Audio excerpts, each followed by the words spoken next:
بسم اللہ الرحمن الرحیم.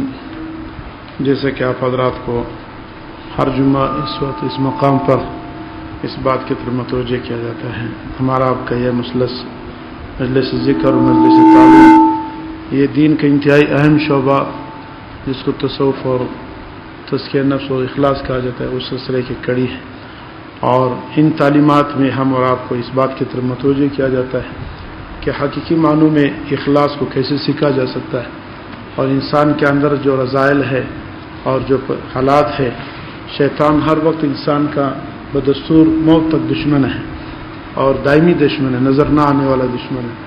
ان کے حملوں سے انسان کیسے بچ سکتا ہے اور تقویٰ کے حصول کا کیا طریقہ ہے، یہ تمام وہ ضروری باتیں ہیں کہ جس کے بغیر اگر زندگی تقویٰ کے بغیر ہے اور اخلاق حمیدہ کے بغیر زندگی ہے تو ایک طرف تو زندگی ہے لیکن اس ایمان کی کوئی گارنٹی نہیں کہ کس موقع پر ایمان رخصت ہو جائے.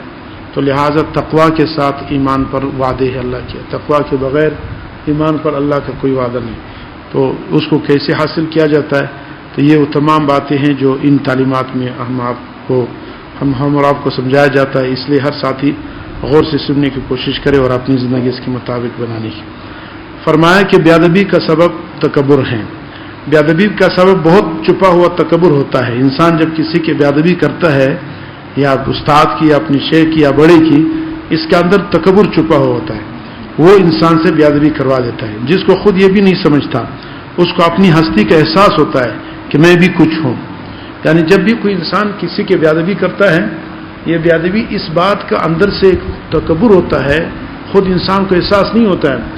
وہ تکبر جو ہے وہ انسان کو اپنا کہ میں بھی ایک چیز ہوں، میں بھی ایک حیثیت رکھتا ہوں.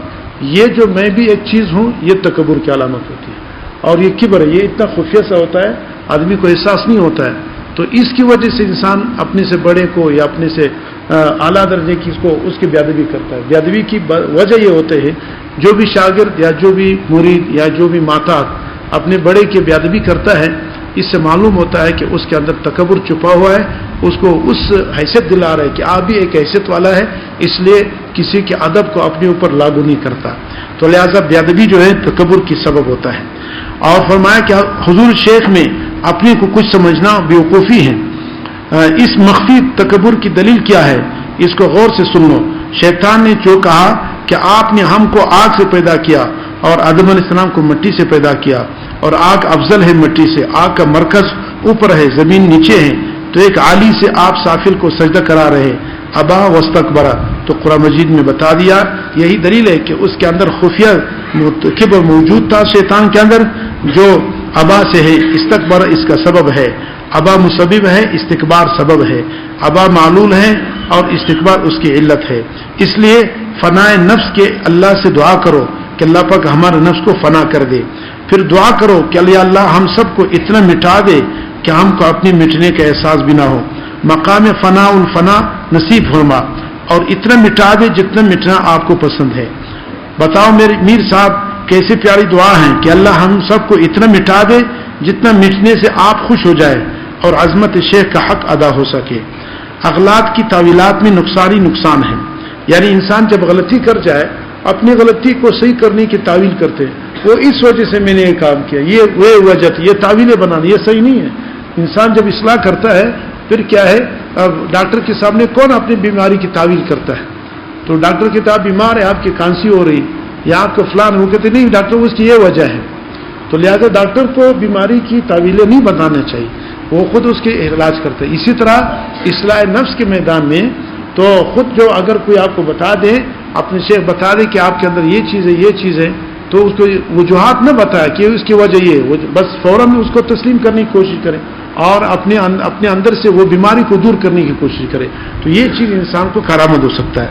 فرمایا کہ بولو عظمت شیخ اس میں ہے کہ میرا نفس بری ہے، آپ غلط میرا مواخذہ کر رہے ہیں، تو لہذا یہ میرا نفس بری ہے، آپ غلط میرا مواخذہ کر رہے ہیں، اس طرح یہ صحیح نہیں ہوگا.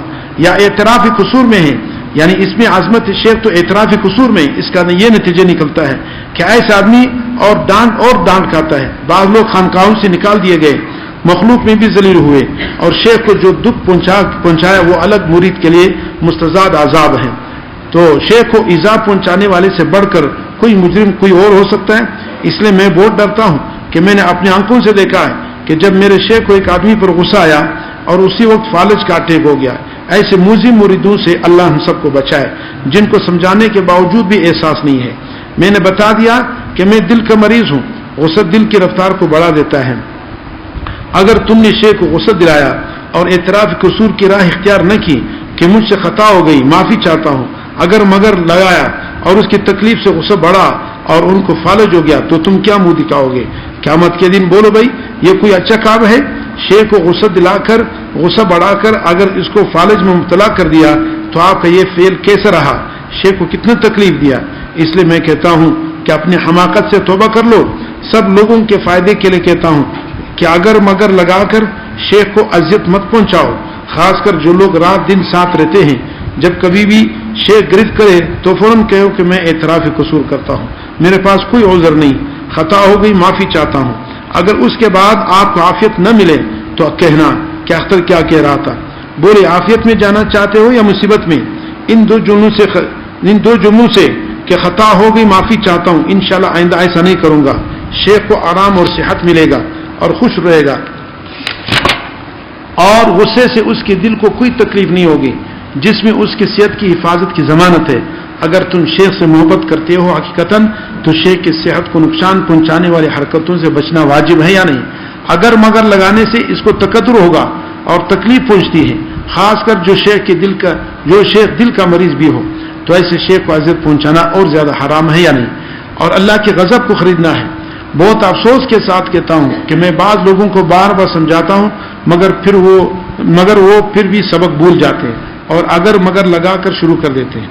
اس مضمون کے ایک بہت عمدہ مثال سے سمجھاتا ہوں کہ ایک بادشاہ نے اپنے غلام سے کہا کہ پانی میں گھس جاؤ مگر کپڑا نہ بھیگنے پائے. وہ پانی میں گھس گیا مگر کپڑا بھیگ گیا. بادشاہ نے کہا کہ کپڑا کیوں بھیگ گیا؟ کہا کہ حضور خطا ہو گئی, معافی چاہتا ہوں. جن لوگوں پر عقل کا غلبہ ہے وہی شیخ کو دکھ پہنچاتے رہتے ہیں. غلبہ عقل سے کام مت لو یہاں اس راستے میں, غلبہ عشق سے کام لو. ناکردہ خطا پر بھی, یعنی اگر خطا نہیں بھی ہوئی تب بھی کہہ دو کہ میں نے اپنی غلطی کا اعتراف کرتا ہوں, مجھے معاف کر دیجئے. تو امن کا راستہ چھوڑ کر خود بھی پریشان ہوتے ہو اور شیخ کو بھی پریشان کرتے ہو. راہ امن کیوں نہیں اختیار کرتے؟ دو جملے کہہ لو تاکہ آگے کوئی سوال جواب ہی نہ ہو. اعتراف کر لو کہ مجھ سے خطا ہو گئی, معافی چاہتا ہوں, آئندہ نہیں کروں گا. میرے بیٹے مولانا مظہر صاحب جب کم عمر تھے, پڑھ رہے تھے, تو کسی بات پر میں نے ان کی پٹائی کا ارادہ کیا تو وہ باغے نہیں, اور لڑکے ہوتے تو وہ بھاگ جاتے. اللہ تعالیٰ مولانا مظہر کی درجات کو بلند فرمائے. دل سے دعا نکلتی ہے تو وہ باغے نہیں بلکہ میرے پاس بیٹھ گئے اور ٹوپی بھی اتار لے اور کہا کہ ابا جان مجھے جتنا چاہے مار لے. تو اس ادا سے میں خود رونے لگا اور میرا غصہ ٹھنڈا ہو گیا اور مار پیٹ ختم ہو گیا. اس لیے اپنے دوستوں کو سکھاتا رہتا ہوں مگر پتہ نہیں کیوں ان کے دماغ میں ادب کی باتیں نہیں گھستی. دماغی کمزوری ہے یا کیا ہے, بھول جاتے ہیں. آپ نے دیکھا کہ بیٹا اعتراف قصور اور سزا کے لیے تیار ہوا تو باپ خود رونے لگا. غصہ ختم کرنے کے لیے اس سے بہتر کوئی راستہ نہیں. تو بار بار کہتا ہوں جب شیخ گرفت کرے کسی بات پر تو چاہے تمہارے پاس لاکھ عذر ہو مگر کچھ نہ بولو, بس یہ کہہ دو کہ حضرت مجھ سے غلطی ہوئی, مجھے اعتراف قصور ہے, میں نالائق ہوں, نادان ہوں, مجھ سے غلطی ہو گئی, معافی چاہتا ہوں. بس بات ختم ہو گئی. معافی مانگنے سے بات کبھی بھی آگے نہیں بڑھے گی, چاہے تمہارے دماغ میں کتنا ہی خناس آئے کہ اس وقت ہم قابل گرفت نہیں ہے, ہم پر ظلم ہو رہا ہے. یہ شیطانی مرض ہے. یہی سمجھ لو کہ جس مقام سے شیط گرفت کر رہا ہے اس مقام کو ہم نہیں سمجھ پا رہے اگرچہ ہماری خطا چھوٹی سی. یعنی یہ راستہ ایسا ہے کہ بعض مرتبہ انسان کے سمجھ میں آتا ہی نہیں کہ مجھے شیخ کیوں ڈانٹ رہا ہے اور مجھے کیوں پکڑ کر رہا ہے. بہت ساری جگہ ایسی ہوتی ہیں. یہ راستہ ایسا نہیں ہوتا. یہ ظاہری علوم کا اور باطنی علوم کا پڑھنے اور پڑھانے کا اس کا ترتیب الگ ہوتا ہے. ظاہری علوم میں باقاعدہ قال و قیل ہوتا ہے, کتابیں جو پڑھتے ہیں اور باقاعدہ اس پہ اعتراض ہوتا ہے, شاگرد استاد پہ اعتراض, استاد اس کا جواب دیتے ہیں, اس میں وہی چیز ہوتی ہے, اسی سے فائدہ ہوتا ہے. لیکن یہ جو تصوف کا راستہ ہے یہ تو ایسا راستہ ہے, یہ تو خاموشی کا راستہ ہے کہ اس میں سمجھ بھی نہیں آئے گا مجھے کس بات پر ڈانٹا جا رہا ہے. تو یہ بالکل فوراً کیا کرے, اپنے آپ کو کہ ضرور مجھ سے کوئی ایسی بات ہوئی ہے جو شیخ مجھے ڈانٹ رہا ہے یا مجھے کیا ہے اصلاح کر رہا ہے, میرے کوئی غلط عادت. تو لہٰذا آپ کو معلوم ہو یا نہ ہو آنکھیں بند کر کے اپنے قصور کا اعتراف کرے. یہ ہے ترقی کا راستہ. اس راستے میں تو یہی ہوگا, اس میں کوئی دلیل نہ پوچھے کہ کیا وجہ ہے, میں نے کون سا غلط کام کیا ہے, آپ مجھے کیوں ڈانٹ رہے, یہ چیزیں اس راستے میں نہیں چلتی. اگر شیخ نے آپ کو ڈانٹ لیا, سمجھ لو شیخ کا ڈانٹ جس نے برداشت کر دیا وہ ترقی کے راستے پہ جاتا ہے. آپ یقین کریں, بہت ہی عجیب کیا ہے یہ, بظاہر تو ایسے تلخ گونت نظر آتا ہے, لیکن کیا اس کے اندر جو کچھ فوائد چھپے ہوئے ہیں, جو انسان کی ترقی کے راستے اس پر کھلتا ہے, وہ نتیجے کی یعنی اس عمل کرنے کے بعد انسان کو پتہ چلتا ہے کہ واقعتاً کہ ہماری زندگی ہم نے دیکھا اپنے حضرت کی ڈانٹ کو الحمدللہ اللہ کے فضل سے ہمارا کوئی کمال نہیں, اللہ نے کرم کیا, کئی مرتبہ بہت سخت ڈانٹا, اتنا سخت ڈانٹا ہے اور ہمیں بالکل کچھ بھی سمجھ میں نہیں آتا, لیکن الحمدللہ دل میں کبھی تکدر نہیں آئی, دل میں کبھی شیخ کے ساتھ بدگمانی پیدا نہیں ہوئی, اور ہم نے فوراً معافی بھی مانگی کہ حضرت جی ہماری وجہ سے آپ کو تکلیف ہوگی, میں معافی چاہتا ہوں. تو الحمد اس سے حضرت کا شفقت محبت اور توجہ اتنا بڑھ گیا, اتنا فائدہ محسوس ہوا, انسان کی اپنی اصلاح ہو جاتا ہے. تو لہٰذا ہم تو بیمار ہیں, ہم اور آپ سارے بیمار ہیں کہ نہیں ہے, روحانی بیماری تو ہمارے اندر بھرپور پڑی ہے. ہر ایک آدمی, آج کل وہ زمانے نہیں رہا کہ ہمیں پتہ نہیں, ہر ایک آدمی اپنے اندر جانتا ہے میں کتنا پانی کے اندر ہوں, میرے اخلاق کتنے برے ہیں, کتنی گالی گلوچ میں کرتا ہوں, کتنا غصہ میں کرتا ہوں, تکبر ہمارے اندر ہے, غیبت ہمارے اندر ہے, غصہ ہمارے اندر ہے, کسی کو حقیر جاننا یہ ہمارے اندر ہے, اپنے صفت کو پسند کرنا, اپنے تعریف کو پسند کرنا, یہ سب ہمارے امراض ہے کہ نہیں ہے, ہم سب اس کے شکار ہیں. تو لہٰذا جب ہم مریض ہیں پھر لہٰذا شیخ کی ڈانٹ کو اس پر انسان کو ناراض ہونا یہ آدمی اصلاح نہیں چاہتا ہے. اس لیے یہ بہت نازک راستہ ہے, اس میں اس بات کی کوشش کرے, قصور ہو یا نہ ہو, کوشش یہ کرے کہ شیخ کی ڈانٹ کو اپنے لیے کیا سمجھے, یہ ترقی کا راستہ سمجھے, اور اس کو خوب اپنے اوپر برداشت کرے, اور دل کی گہرائی سے شیخ کو دعائیں بھی دیں کہ اللہ کو ذاکر میرے اصلاح کرنے والے بھی تک موجود ہیں تو میں بہت خوش قسمت ہوں. وہ زمانہ خطرناک ہے کہ ہم بے-روی کی طرف جا رہے, کوئی ہمارا روک ٹوک نہ ہو, یہ بہت خطرناک ہے. ایک آدمی کچھ بھی کرے اس کو خود احساس, چند زمانے کے انسان جب گناہ کرتا ہے پھر اپنے گناہ کی برائی کا احساس ختم ہو جاتا ہے. یہ قدرتی بات ہے.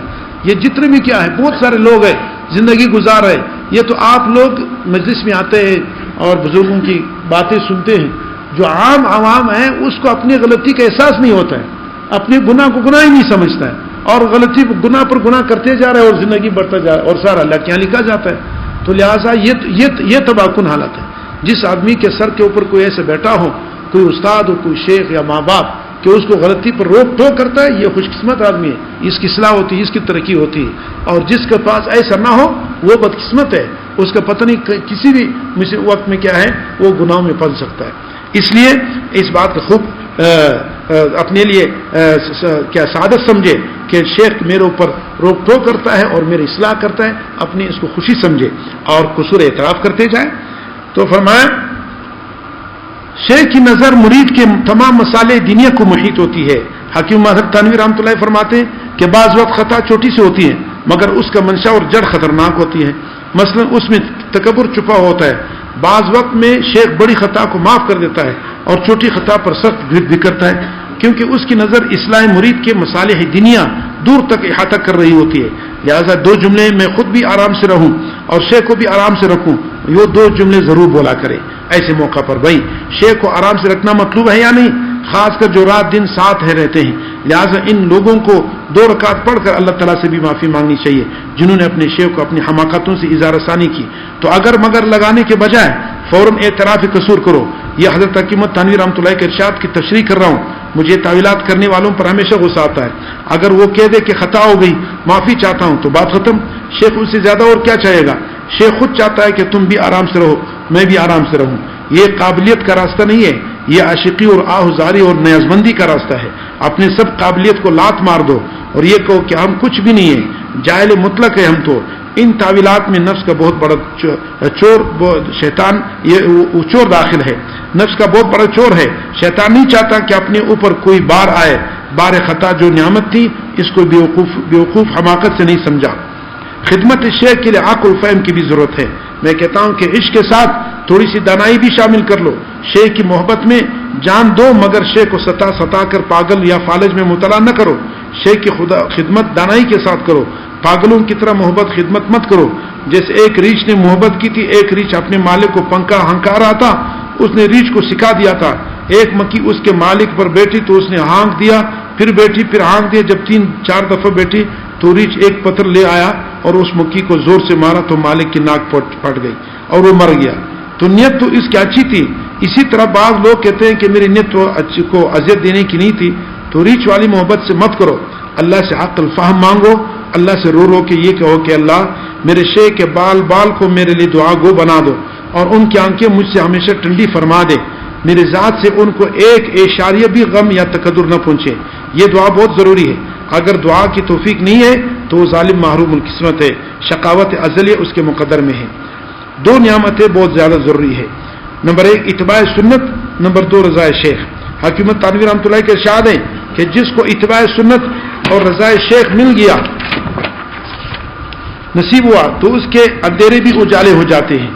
اور اگر اتباع سنت تو کرتا ہے مگر شیخ کو ناراض کیے ہوئے، تو شیخ کو ناراض کرنا ایسے ہی ہے جیسے کوئی باپ کو ناراض کرے. تو جس طرح ماں باپ کو خوش کرنا ضروری ہے، اسی طرح شیخ کی رضا بھی ضروری ہے کیونکہ وہ مربی ہے. جو شیخ کو ناراض رکھتا ہے تو یہ شخص بھی محروم رہے گا اور اس کے اجالے بھی اندھیرے ہیں. اگر اس کو روشنی بھی نظر آتی ہے تو سمجھ لو کہ دھوکہ ہے. بھائی سمجھ میں بات آئی کہ نہیں؟ تو لہٰذا یہ انتہائی نازک راستہ ہے، عشق کا راستہ ہے، محبت کا راستہ ہے. اور اس راستے میں جتنا انسان اپنے آپ کو مٹاتا چلا جاتا ہے اتنا فائدہ ہوگا. اور اس راستے میں اپنی حیثیت جتانا یہ ختم ہے. ہمارا مقصد یہی ہوتا ہے کہ اللہ پاک ہم اور آپ سے تکبر کو دور کر دے. تکبر تب دور ہوگا جب بار بار ہمارے اس تکبر کے علاج کے لیے ہمیں ڈانٹنا پڑے، ہماری اصلاح کرنا پڑے، تب ہم سے یہ تکبر ختم ہو سکتا ہے.